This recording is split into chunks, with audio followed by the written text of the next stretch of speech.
साथीहरू, फेरि अर्को एउटा कथा तपाईँको माझमा लिएर आएको छु। एक दिन एउटा महिला हुन्छन् जो विधवा, उनको श्रीमान चाहिँ पहिले बितिसकेका हुन्छन् अनि उनको साथमा 2 जना छोरा अनि 1 जना छोरी हुन्छन्। उनी आफू पनि अशक्त बिरामी हुँदछन् अनि काम गर्न नसक्ने अवस्थामा आफ्नो छोरा छोरीहरूलाई जसोतसो गरेर पालिरहेको हुन्छन्, आफ्नो गुजारा टारिरहेको हुन्छन्। अनि एक दिनको समय आउँछ उनी बिल्कुलै काम गर्न सक्ने अवस्थामा हुँदैनन् अनि अब नानीहरूलाई के खुवाउने के गर्ने चिन्तामा उनी कोठाभित्र बसेर घुँडा टेकेर उनले ईश्वरलाई पुकार्न थाल्छिन्, परमेश्वरलाई पुकार्न थाल्छिन्, प्रार्थना गर्न थाल्छिन्। अनि उनले भन्दछन्, परमेश्वर, तपाईँ त चराचुरुङ्गीहरूलाई खाना जुटाउनु हुने परमेश्वर, तपाईँ वन्यजन्तुहरूलाई भोजन जुटाउनु हुने परमेश्वर।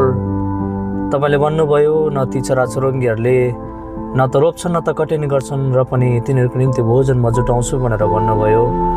बुबा, म त तपाईँको छोरी हुँ अनि तपाईँले दिनुभएका सन्तानहरू छन्, यिनीहरूको निम्ति मैले खाना कसरी जुटाउने, मसँग रुपैयाँ पैसा छैन, भोजनहरू छैन, म काम गर्न सक्दिनँ भनेर उनी रुँदै प्रार्थना गरेको हुन्छन्। अनि त्यही प्रार्थना गरेको चाहिँ अर्को एकजना शैतानलाई मान्ने अर्थात् शैतानिस्ट भनौँ त्यो व्यक्ति चाहिँ हुन्छ, पल्लोपट्टि छिमेकी हुँदछ। अनि उनले गरेको प्रार्थनालाई सुनिरहेको हुन्छ अनि उसले भन्दछ, यसले पुकारा गरेको ईश्वर त सत्य होइन अनि यसले गलत ईश्वरलाई यसले पुकारिरहेको छ भनेर त्यो शैतान मान्ने व्यक्तिले चाहिँ सोच्दछ। अनि ऊ गएर चाहिँ दोकानमा गएर धेरै खानेकुराहरू किनेर, सुपर मार्केटमा जाँदछ, धेरै खानेकुराहरू किनेर ल्याएर चाहिँ लुगाफाटाहरू किनेर ल्याएर चाहिँ त्यो महिलाको घर अगाडि अर्थात् ढोका अगाडि उसले राखिदिँदछ। अनि परबाट ऊ लुकेर त्यो हेरिरहन्छ। अनि जब त्यो महिला प्रार्थना सकेर बाहिर आउँदछन् अनि त्यो ढोकामा चाहिँ खानेकुराहरू देखेर उनी अचम्म मानेर अनि उनले भन्दछन् कि परमेश्वरले मेरो प्रार्थना सुन्नुभयो, परमेश्वर तपाईँलाई धन्यवाद, तपाईँले मेरो निम्ति भोजन जुटाइदिनु भयो। अनि त्यो कुरा सुनेर त्यो शैतान मान्ने व्यक्ति चाहिँ अचम्म मान्दै अनि आउँदछ अनि भन्दछ, दिदी, यो भोजन चाहिँ तपाईँको परमेश्वरले होइन, यो भोजन चाहिँ मैले ल्याइदिएको हो, मैले आफ्नै पैसा खर्च गरेर दोकानमा गएर किनेर मैले ल्याएको हो। त्यस कारणले गर्दा जुन परमेश्वरले तपाईँले धन्यवाद भनिरहनु भएको छ, तपाईँको परमेश्वरले केही पनि गर्न सक्दैन र तपाईँको परमेश्वरले केही पनि यो भोजनहरू जुटाउन सक्दैन अनि यो चाहिँ तपाईँको परमेश्वरले गरेको होइन भनेर त्यो मान्छेले भन्दछ। अनि त्यो दिदीले भन्दछन् कि परमेश्वर तपाईँलाई धेरै धेरै धन्यवाद कि तपाईँले मेरो निम्ति भोजन जुटाइदिनु भयो।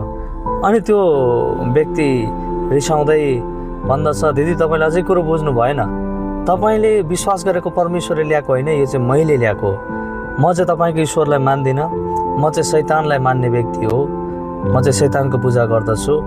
त्यस कारणले गर्दाखेरि यो मैले ल्याएको हो अनि यसमा चाहिँ तपाईँले विश्वास गर्नुहोस् बरु कि शैतानले चाहिँ तपाईँलाई दिन सक्छ तर तपाईँको ईश्वरले चाहिँ यो भोजन दिन सक्दैन भनेर भन्दै गर्दाखेरि त्यो दिदीले भन्दछन्, मैले शैतानलाई पुकारेको होइन, मैले त जीवित जिउँदो परमेश्वरलाई पुकारेको जसले मलाई बनाउनु भयो अनि यो भोजन पनि उहाँले नै जुटाइदिनु भयो।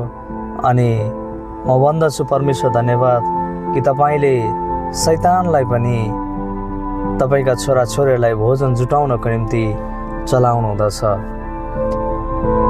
अनि साथीहरू, तपाईँ र मेरो परमेश्वर पनि त्यस्तै हुनुहुन्छ।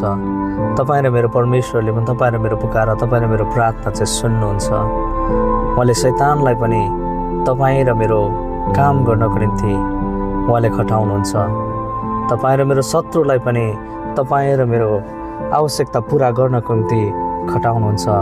विश्वास गर्नुहोस्, तपाईँको प्रार्थना कहिले पनि खेर गएको छैन। नमस्ते, जय मसीह।